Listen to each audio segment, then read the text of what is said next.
Forme a liderança emergencial que cada um possui. Quer dizer que isso é possível mesmo no mundo de hoje, e mesmo no mundo de hoje isso dá resultados? Eu acredito que sim. A grande lição de Celestine Freinet está aí e eu acredito que mais do que nunca ela é importante nesses tempos de quase guerra, não é? Vamos ver então com a professora Flaviana quais são os exemplos que a senhora destaca nessa área. Eu sempre penso nos vestibulares, porque acompanhei durante anos e anos a tragédia dos alunos adolescentes que têm que passar no vestibular, devem conseguir, por caso os pais, os parentes todos e eles próprios se sentem frustrados se reprovam. Estas crianças que são treinadas desde o pré-escolar, ou enfim, durante alguns anos nessas práticas Freinet, aprendem logo o valor do eu deles próprios. O valor não está em passar de ano, porque não existe reprovação, mas no vestibular existiria. Mas se eu conheço o meu valor, não tenho medo de ficar para o próximo ano. Então isso me dá segurança, e essa segurança é que favorece a aprovação. Porque tendo segurança do que sabe, tem mais equilíbrio, mais calma e consegue satisfazer mais facilmente os quesitos propostos. Eu acompanhei isso com turmas separadas, verificando o percentual dos aprovados, alunos de escolas Freinet e nos outros escolas tradicionais. A diferença é fantástica, porque eles não têm medo.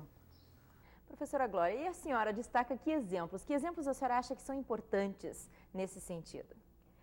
Atualmente, a nova tecnologia, exatamente as mídias interativas, a internet, estão promovendo um canal de comunicação, de escuta cooperativa de uma maneira muito intensa entre os educadores Freinet.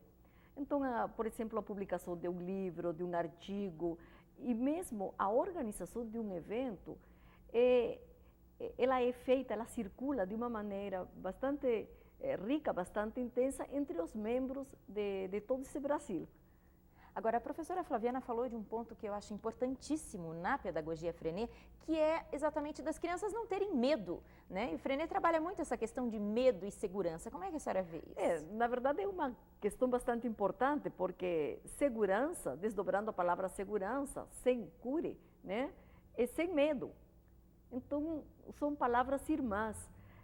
Colocar-se em risco de ação, em risco de experimento, em risco de tateio experimental, é uma oportunidade que a pedagogia Freinet oferece a todo mundo, crianças, educadores, e eu digo todo mundo, porque a pedagogia Freinet ela é ampliada para a família, não existe o educador Freinet, existe a criança Freinet, a família Freinet, o ser Freinet. E esse ser Freinet, ele preza de uma maneira muito grande a liberdade, como ser livre com medo.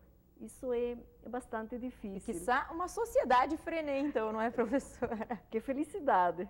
Bem, e a professora Flaviana destaca também, ela tem uma leitura interessante de Freinet. Eu gostaria de saber como é que ela vê a figura do leitor Freinet. Freinet leitor lia tudo sempre, em todo momento. Ele nunca estava sem o livro, quando levantava, quando ia comer, quando ia para a cama. Então, ele leu tudo o que era possível ler, tudo o que ele pôde conseguir. E, nesse aspecto foi autodidata, porque eu vou repetir de novo, foram os anos de cadeia e os anos em que ele ficou preso realmente nos campos de concentração, porque eu não sei, mas eu acho que é interessante citar, acho que não falei ainda. Os primeiros alunos de Freinet foram seus soldados de trincheira, porque na Primeira Guerra, né, 14, 18.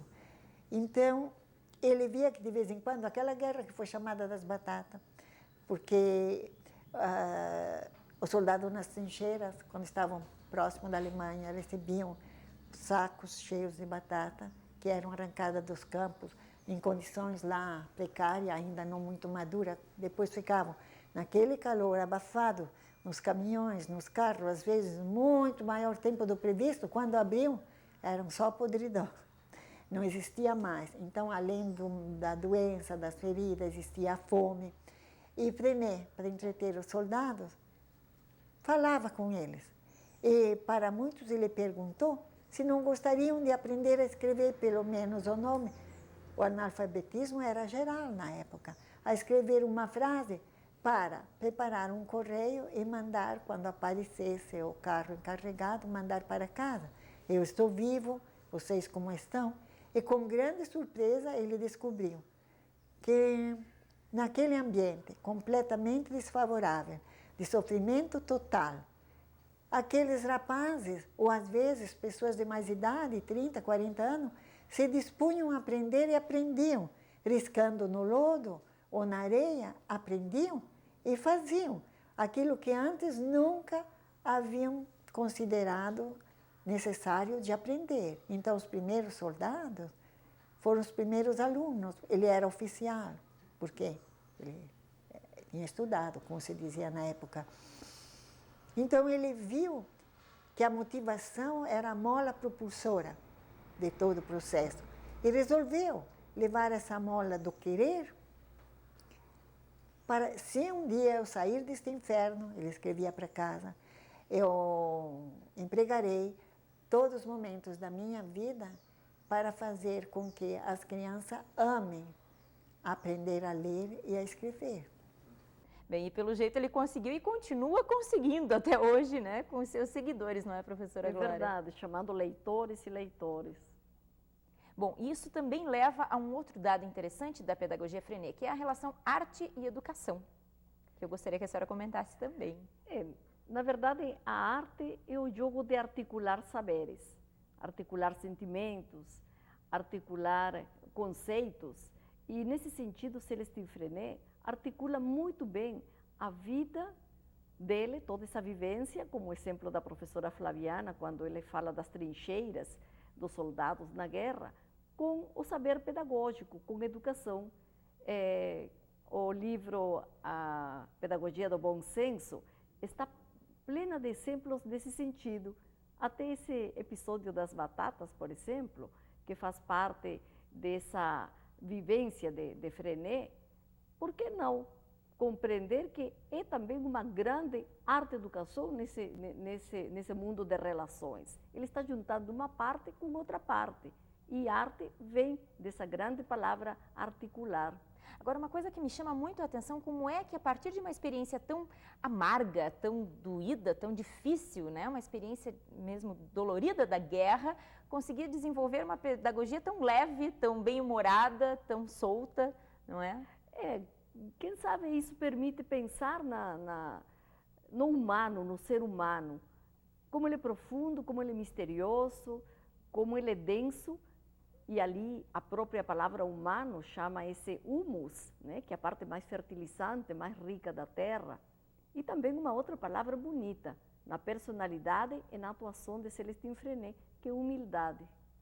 Que bonito. Vamos perguntar então agora à professora Flaviana, qual é a relação e a valorização de Freinet com a arte? Viver sem arte? Nunca. Acho que não é possível. Eu tenho um livro muito bonito,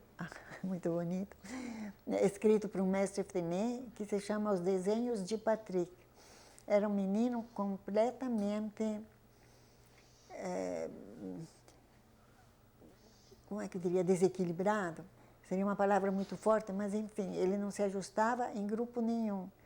Mas, de vez em quando, ele pegava o lápis e rabiscava. Então, esse mestre mostra os primeiros rabiscos desse rapaz e depois, ao final, como ele acaba desenhando, se tornou depois um desenhista de bastante renome, desenhando cavalos, é uma coisa difícil, em movimento, vários. E quando o mestre descobriu isso, ele não conversava, não interagia com os outros, não estudava, não escrevia, não lia.